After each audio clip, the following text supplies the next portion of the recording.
회의에 빠진 친구를 대하는 법. 헤아려 본 슬픔에서 C.S. 루이스는 아내의 죽음이 가져다준 심리적 고통을 기록한다.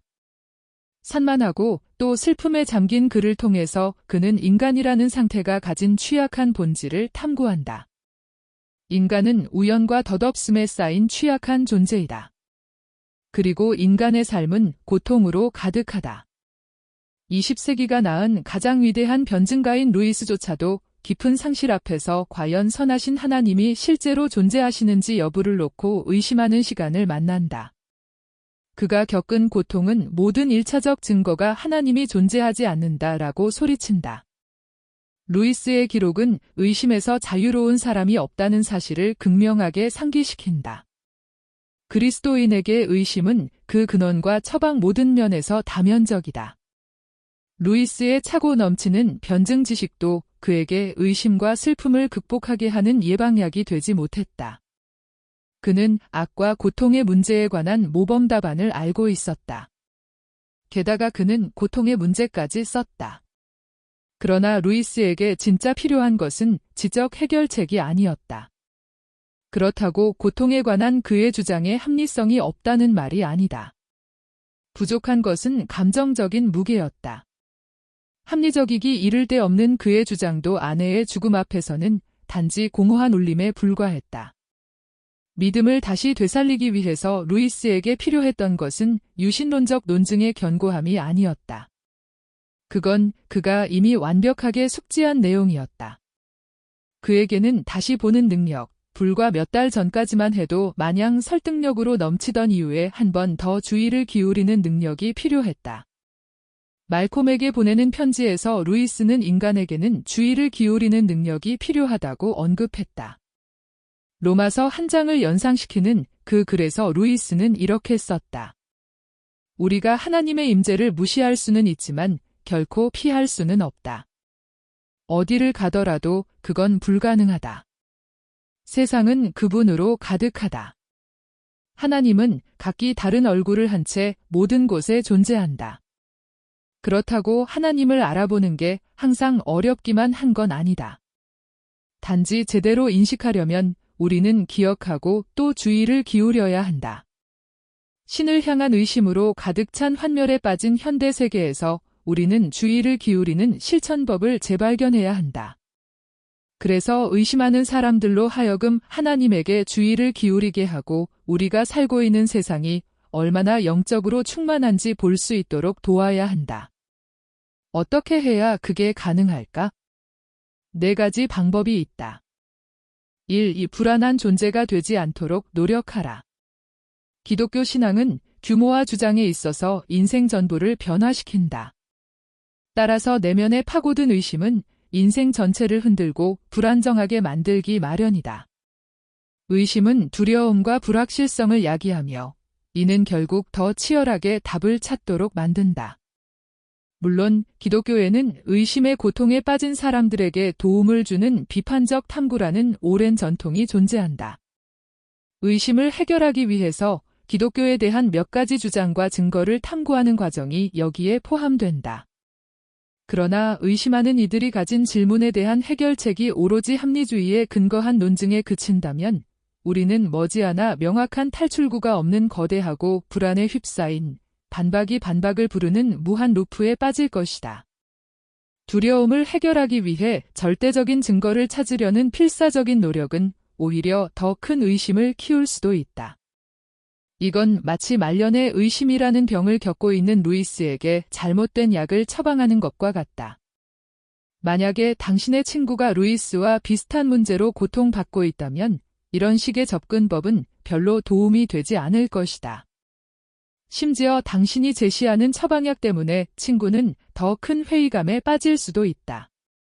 두려움이 야기한 광란에 빠지는 대신 하나님이 당신의 삶 전부를 통제하신다는 사실 안에서 불안하지 않은 존재가 되도록 노력하라.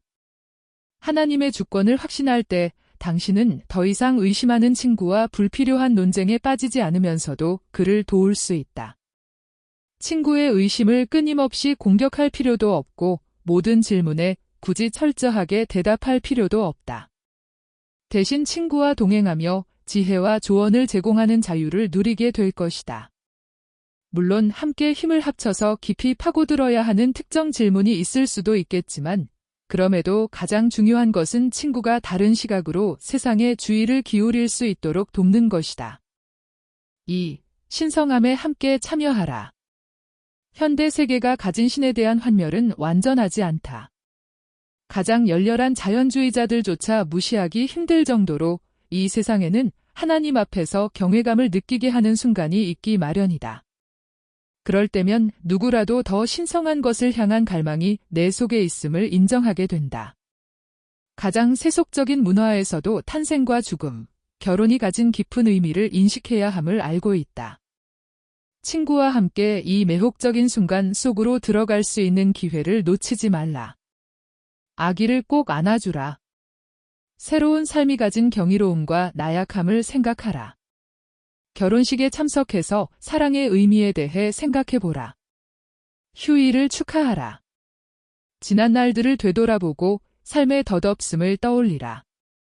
지혜와 잘 산다는 게 무엇인지 숙고해보라.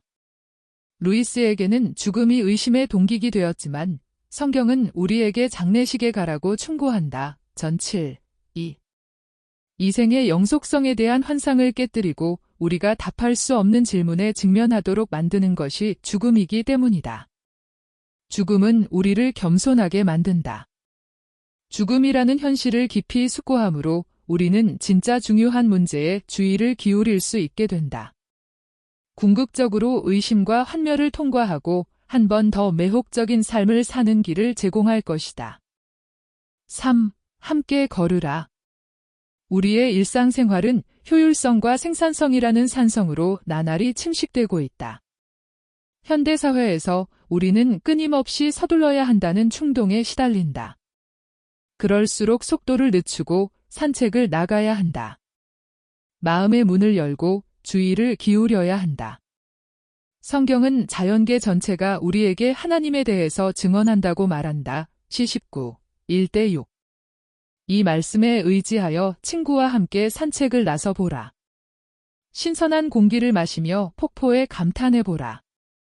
별이 빛나는 밤을 바라보며 경이로움에 젖어보라.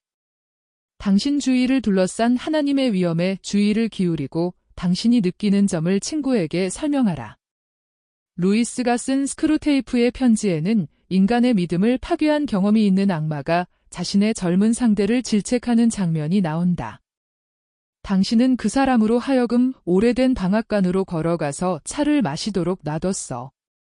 그가 정말 좋아하는 시골길을 혼자 산책하게 그냥 뒀어. 아니, 자연 속에서 누리는 진정한 즐거움이야말로 그로 하여금 결코 느끼도록 해서는 안 되는 일이라는 사실을 어떻게 모를 수가 있었던 거야. 아우구스티누스는 또한 다음과 같이 썼다. 감각적인 아름다움에서 기쁨을 느낀다면 물질 속에 아름다움을 주신 하나님을 찬양하라. 그리고 물질에서 느끼는 사랑을 하나님을 향한 사랑으로 승화시키라.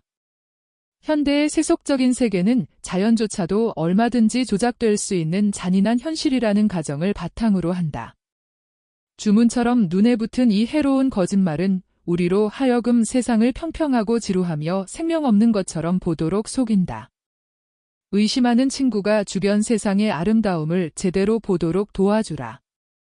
그렇게 함으로써 친구는 이 세상을 만드신 분의 더 큰 아름다움도 볼 수 있을 것이다.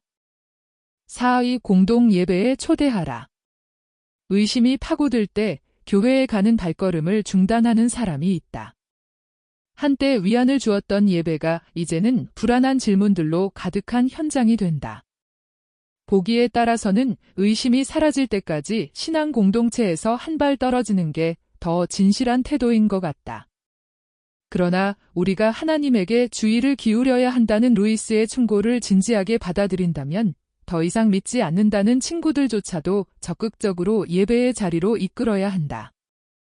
교회가 항상 의심을 해결하지는 않는다.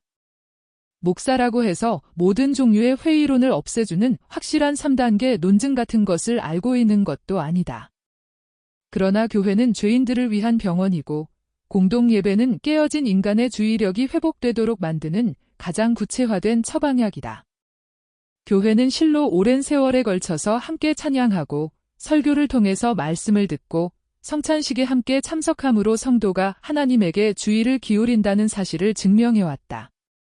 그리고 그것이야말로 우리의 신앙을 살리는 가장 구체화된 방법이다.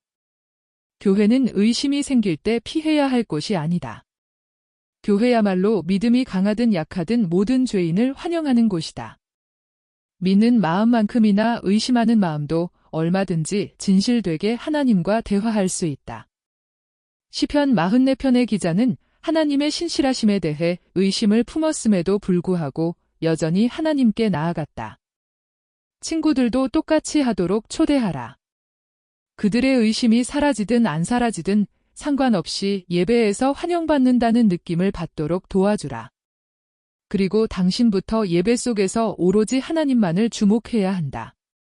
그렇게 함으로 친구들로 하여금 한 번 더 하나님을 바라볼 수 있도록 도울 수 있을 것이다.